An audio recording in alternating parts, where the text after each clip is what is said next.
Question number 1. This one was from YouTube. We feed our dog Dr. John's hypoallergenic. Is this good quality? Well, there's two parts to this question.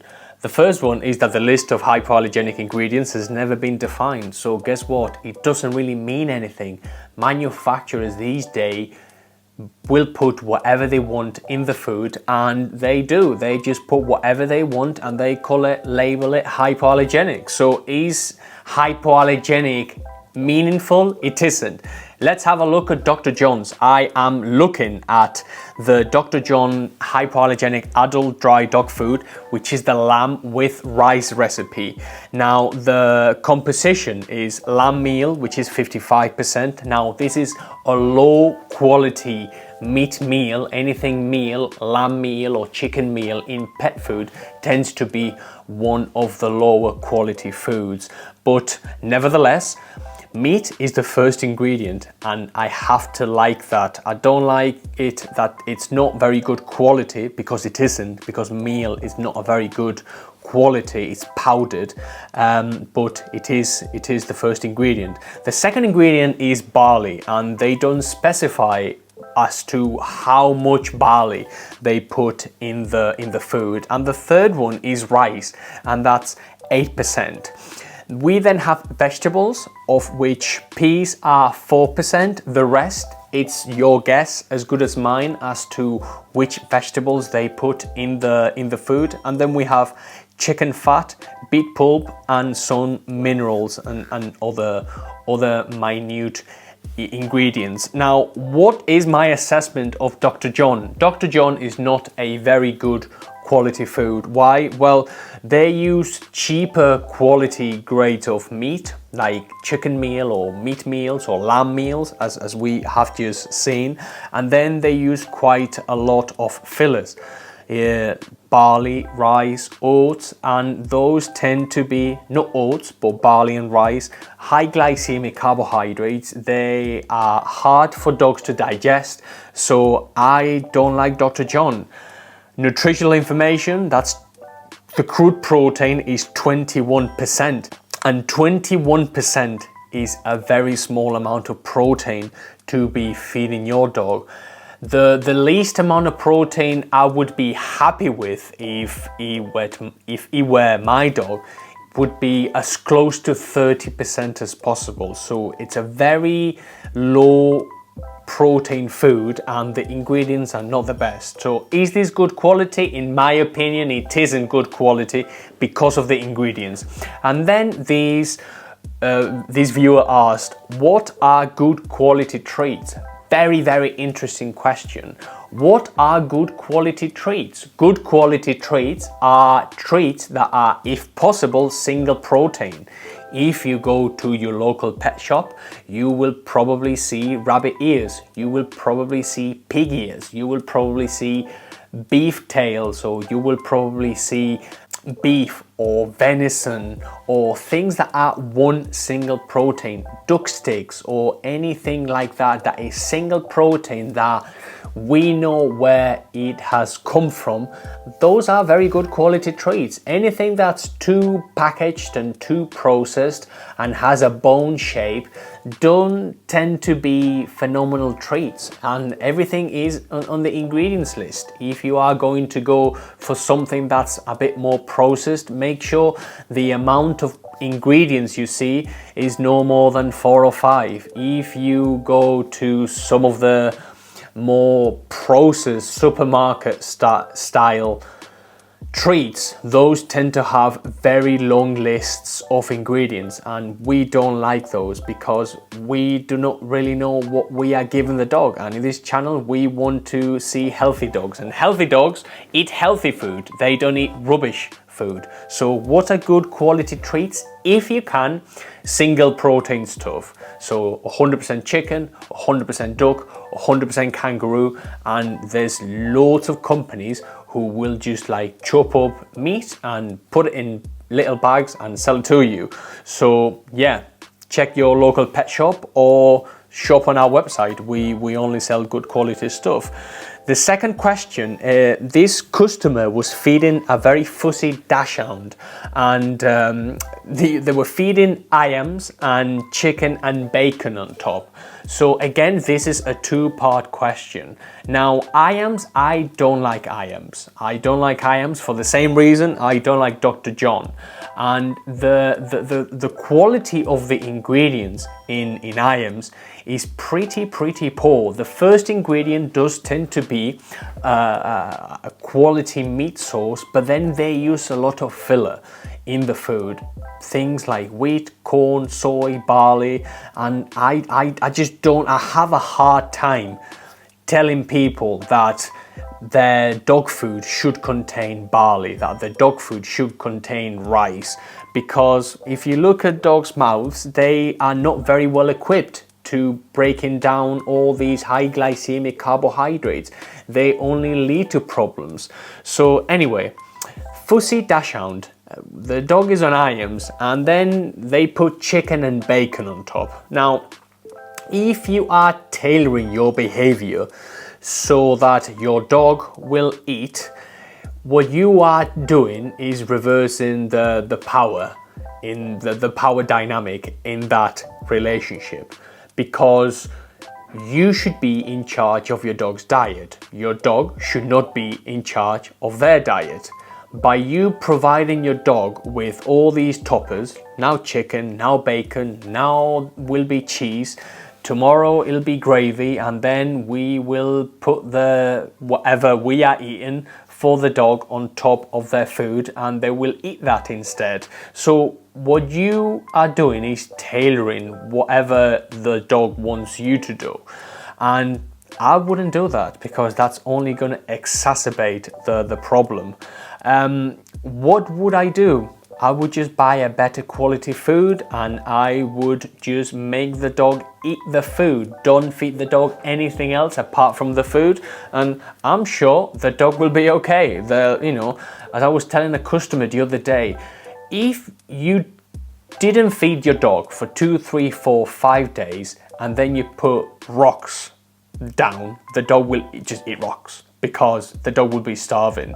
Now, I'm not saying feed the dog rocks, and I'm not saying that if your dog has any nutrition deficiencies or any health conditions, you should starve your dog. So for example, if your dog is diabetic or your dog has pancreatitis, you really shouldn't be doing this, because you will mess up the blood insulin spikes and the blood levels. So I wouldn't do that. But if your dog is 100% healthy and you don't feed the dog for 2, 3, 4, 5 days, and you put down whatever, the dog will just eat whatever, because that's just the way dogs are. So stop with the chicken and stop with the bacon on top if you want the dog to eat the food. I am not a fan.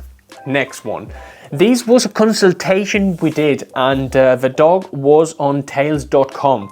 The dog won't stop itching and biting the paws. Those are two very clear symptoms that something is wrong, and those very clear symptoms can lead to allergies, point towards allergies. The vet only recommends steroids, and they don't know what to do.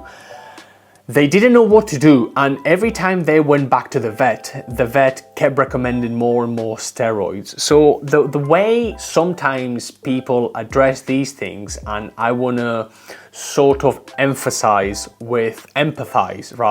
with the vet, is that they will see hundreds of dogs every day, and they don't have the time or the appetite to tell everything I am telling you. But they will see smoke coming from the house, and they will just treat the smoke instead of addressing the fire inside the building. So what I want to do is address the fire inside the building, and that is what's causing the allergies. Now, I looked at the ingredients list with them, and Tails, I mean, the ingredients are very, very poor. So the first ingredient is maize. Maize should never be in pet food, let alone be the biggest and first ingredient. The second ingredient is chicken. chicken meal 12.1%, chicken offal 9.5%, and chicken fat 3.5%, chicken gravy 1.8%, poultry 4.3%. So we then have maize protein feed, maize protein, and meat and bone meal. If your dog is biting their paws, if you suspect your dog has an allergy or different allergies, you should know everything that goes into your dog. And if the dog has a reaction to lamb and you give the dog something lamb-based, then you cut lamb out because that's causing a reaction to your dog. So what I said to this couple was that the first ingredient is maize. That's hard for the dog to digest. And the second issue is you have poultry. Poultry is very unspecific.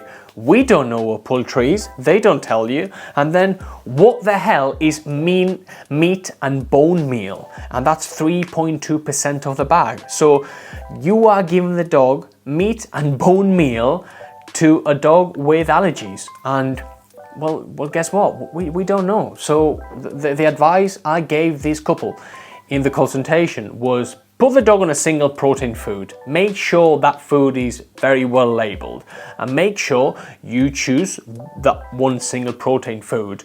Choose a food that is low in carbohydrates overall or very low in low glycemic carbohydrates.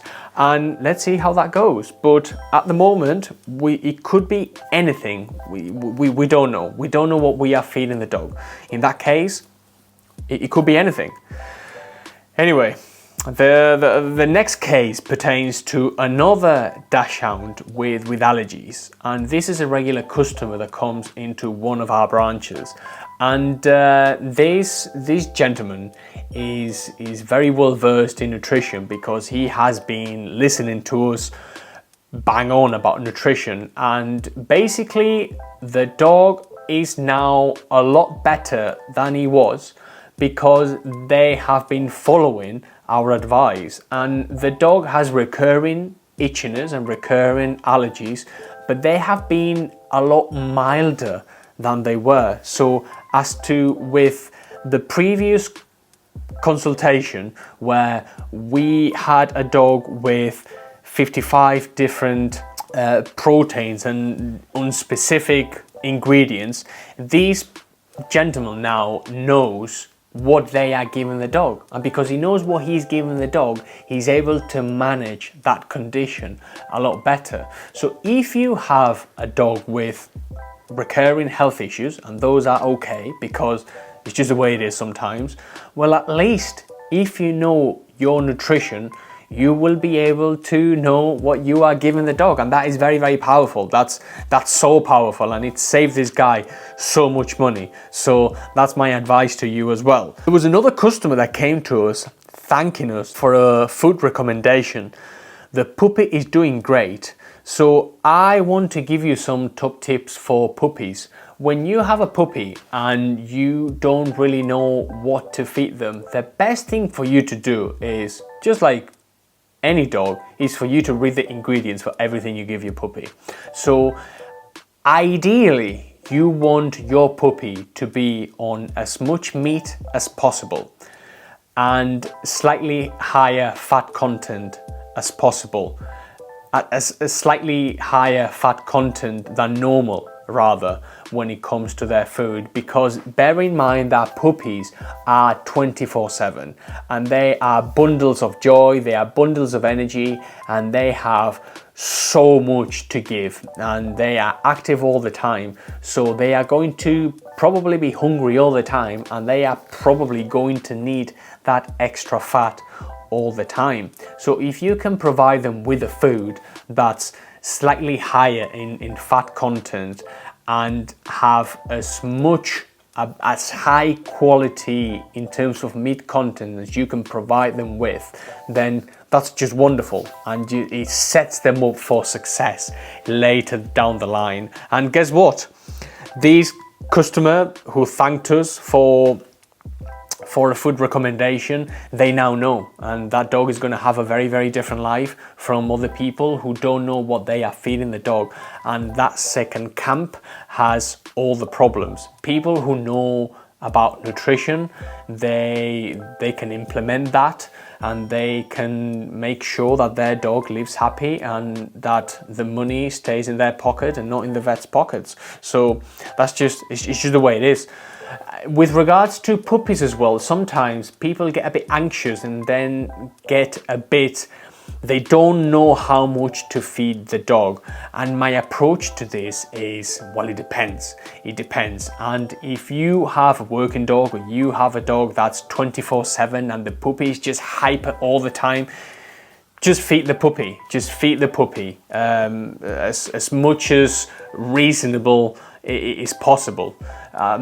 Don't overfeed them way too much, but overfeeding them is not a bad way to do it, in my opinion. They are going to need those extra calories, especially if they are burning them.